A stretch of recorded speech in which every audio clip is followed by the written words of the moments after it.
자유민주 사상전 두 번째 시간입니다. 북한이 국가인가? 북한을 어떻게 볼 것인가에 대한 문제를 알아보겠는데요. 북한은 우리가 인정하든 인정하지 않던 간에 국제사회에서 국가의 위상에 있는 것이 현실이긴 합니다. 한반도 북단을 실효적으로 지배하고 있고, 물론 불법 강점이지만요. 유엔의 회원국이고 전 세계 192개 국가 중에서 159개 국가와 외교 관계를 수립하여 북한을 국가로 승인하고 있습니다. 그렇다고 해서 우리가 북한을 국가로 인정해서는 안 될 것입니다. 왜냐하면 대한민국 헌법 제3조에서 대한민국의 영토는 한반도와 그 부속 도서로 한다라고 명시하고 있고, 헌법과 실정법 체계상 북한은 우리 영토의 일부로 불법으로 강점하고 있는 반국가 불법 단체이기 때문입니다. 그런데 우리 사회 일각에서는 남북 유엔 동시 가입, 남북 기본 합의서, 6.15 공동선언 채택 등을 내세워 우리 정부가 북한을 사실상 정부로 인정한 것이라 주장하며 북한의 국가 지위를 기정사실화하는 분위기가 만연되고 있습니다. 물론 북한이 경계의 대상인 동시에 통일의 동반자라는 성격이 있지만 한반도에서 유일한 합법 정부는 대한민국이라는 것이 헌법재판소와 대법원의 일관된 판례입니다. 따라서 우리가 북한을 국가로 인정하는 것은 우리 스스로 대한민국 헌법 체계를 부정하는 결과를 초래하는 것입니다. 또한 북한도 우리를 남조선 괴뢰라고 부르며 국가로 인정하지 않고 있고, 자기들이 한반도의 유일한 합법 정부임을 내세우고 있다는 점을 상기해야 합니다.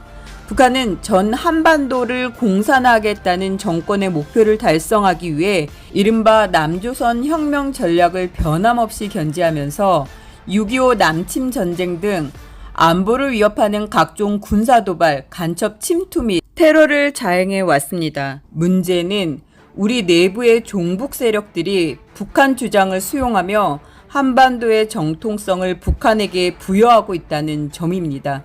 이러한 연유로 종북 세력이 대한민국을 부정하고 북한 김씨 집단 반란 정권을 지지, 찬양하고 추종하고 있음을 알아야 합니다.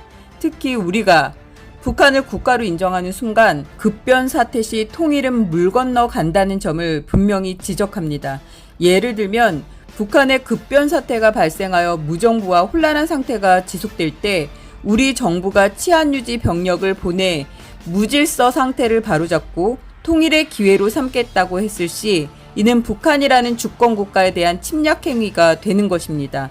하물며 우리가 국제사회의 미수복 지구인 우리 영토, 즉 북한의 혼란한 사회 질서를 바로잡아 통일을 이루겠다고 주장해도 중국, 러시아 등이 우리의 입장을 동의해줄 리 만무한데 북한을 국가로 인정해서 어떻게 하겠다는 것입니까?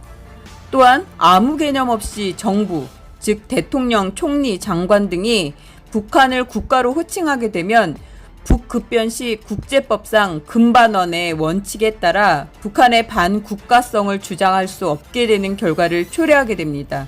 따라서 결코 북한을 국가로 인정하는 표현을 사용해서는 안 될 것입니다. 이런 이유에서 남북한을 분단국이라 호칭하는 것도, 북한을 불량국가, 비정상국가 또는 테러국가라고 호칭하는 것도 결국은 북한을 국가로 인정하는 표현이기 때문에 삼가해야 합니다. 정확히 표현하면 남과 북은 분단국이 아니라 분단체제이며 북한을 불량 집단 단체, 비정상 집단 단체, 테러 집단 단체 및 반란 세력으로 불러야 합니다. 북한은 대한민국 헌법과 실정법 체계상 우리 국토의 분단을 불법으로 점유하여 정부를 참징하며 대한민국의 안보를 위협하고 있는 반국가 불법 단체인 것이며 우리가 기필코 해방하여 통일을 해야 할 우리 영토인 것입니다. 유동열 자유민주연구원장은 북한, 종북 세력, 짝퉁 진보 세력의 반대한민국 선동에 대응하기 위한 활동의 일환으로 자유민주 사상전을 시리즈로 게재합니다. 뿌리가 깊고 강한 나무는 바람에 약간 흔들릴 수는 있지만 결코 넘어지지 않습니다. 북한과 종북 세력 및 짝퉁 진보 세력들의 지속적인 다방면의 선전선동에 말려들지 않고 이를 제압하기 위해서는 확고한 자유민주주의 토대에 기반하여 사상적으로 무장되어야 합니다. 저는 자유민주연구원의 연구위원 김송죽이었습니다. 감사합니다.